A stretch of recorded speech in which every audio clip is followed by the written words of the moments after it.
Shalom Bapak Ibu Saudaraku, kita bersyukur Tuhan pertemukan kita di Kamis pagi ini. Tentu itu adalah anugerah dan berkat dari Tuhan buat saudara dan saya. Maka mari kita memaknai kebaikan Allah ini dengan bersedia menerima firman-Nya. Mari kita awali dengan doa saudaraku agar kita dituntun oleh Roh Kudus Tuhan. Kita berdoa. Tuhan Yesus, terima kasih karena Engkau terus memberkati kami. Kami mohon Engkau senantiasa memberikan kami hikmat, akal budi pengertian dan iman yang teguh, agar dalam semuanya itu kami tetap mensyukuri akan kebaikan Allah dengan tetap bersedia menjadi anak-anak-Mu yang setia kepadamu di dalam menjalani kehidupan ini. Karena itu ya Allah di sorga, kami mohon firman Tuhan pagi ini benar-benar menjadikan kami semakin kaya dalam iman, untuk kemudian kami pakai di dalam mempermuliakan Engkau. Karena itu Tuhan Yesus berfirmanlah, karena kami sedia mendengarkannya. Demi Yesus Tuhan kami, amin. Saudaraku, bacaan Alkitab kita di Kamis pagi ini terambil dari kitab Ibrani pasal 5 ayat 1 hingga 10. Demikian firman Tuhan. Sebab setiap imam besar yang dipilih dari antara manusia ditetapkan bagi manusia dalam hubungan mereka dengan Allah, supaya ia mempersembahkan persembahan dan korban karena dosa. Ia harus dapat mengerti orang-orang yang jahil dan orang-orang yang sesat, karena ia sendiri penuh dengan kelemahan, yang mengharuskannya untuk mempersembahkan korban karena dosa, bukan saja bagi umat, tetapi juga bagi dirinya sendiri. Dan tidak seorang pun yang mengambil kehormatan itu bagi dirinya sendiri, tetapi dipanggil untuk itu oleh Allah, seperti yang telah terjadi dengan Harun. Demikian pula Kristus tidak memuliakan dirinya sendiri dengan menjadi imam besar, tetapi dimuliakan oleh Dia yang berfirman kepadanya, "Anakku, engkau telah kuperanakkan pada hari ini."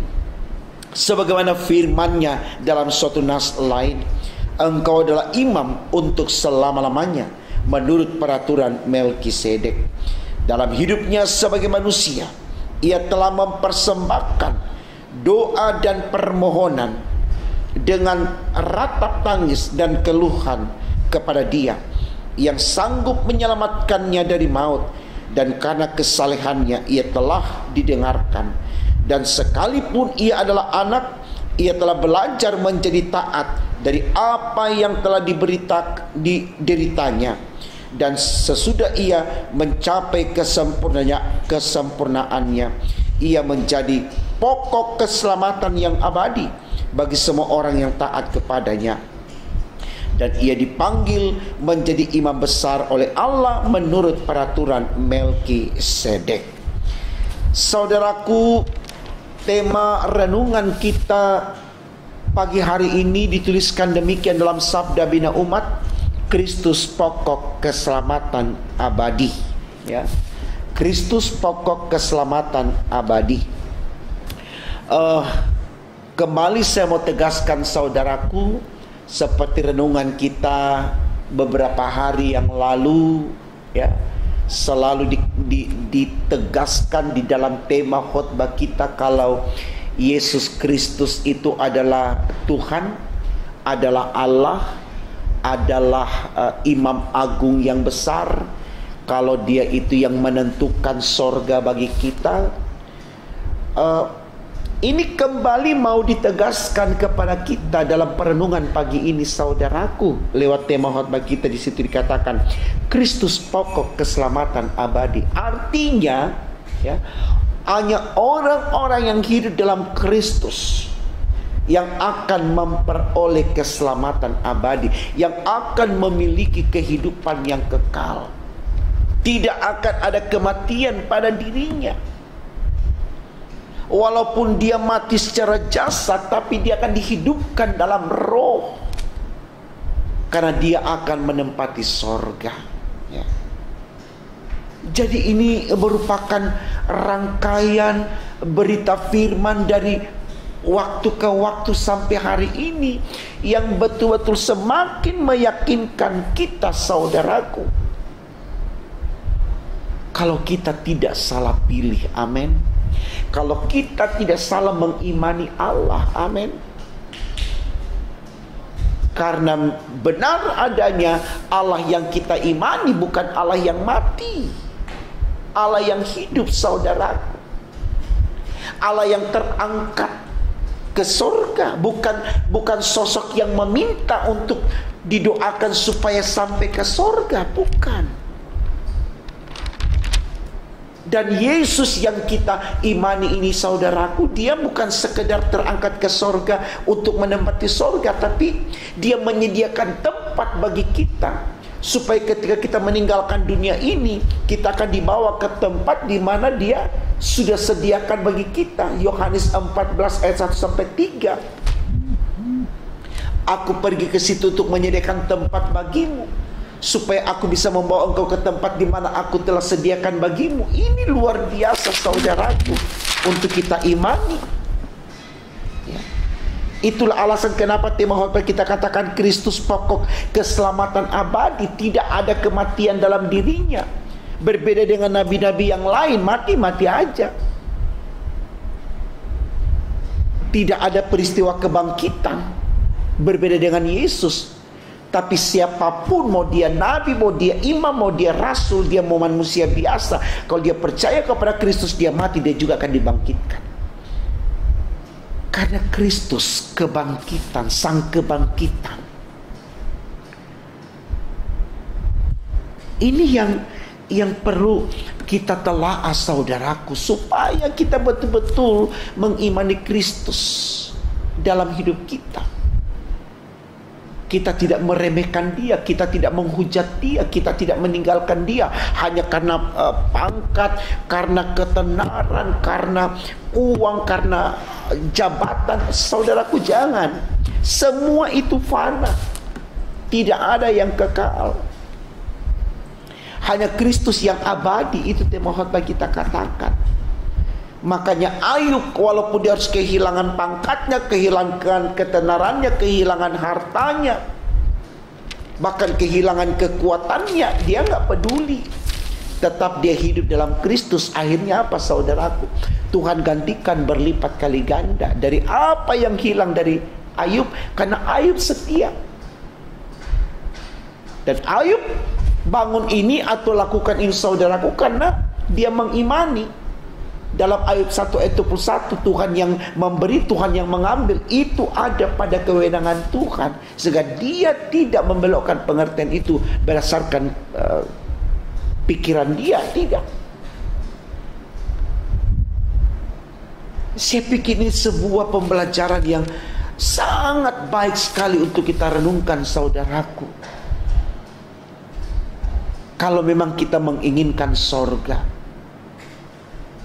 hanya ada di dalam Tuhan Yesus. Tidak ada di dalam yang lain-lain. Supaya kita mulai tahu bagaimana kita bangun iman kita betul-betul hanya di dalam Dia. Ya. Mari kita lihat bacaan Alkitab kita, saudaraku. Diuraikan dengan tegas dalam bacaan kita.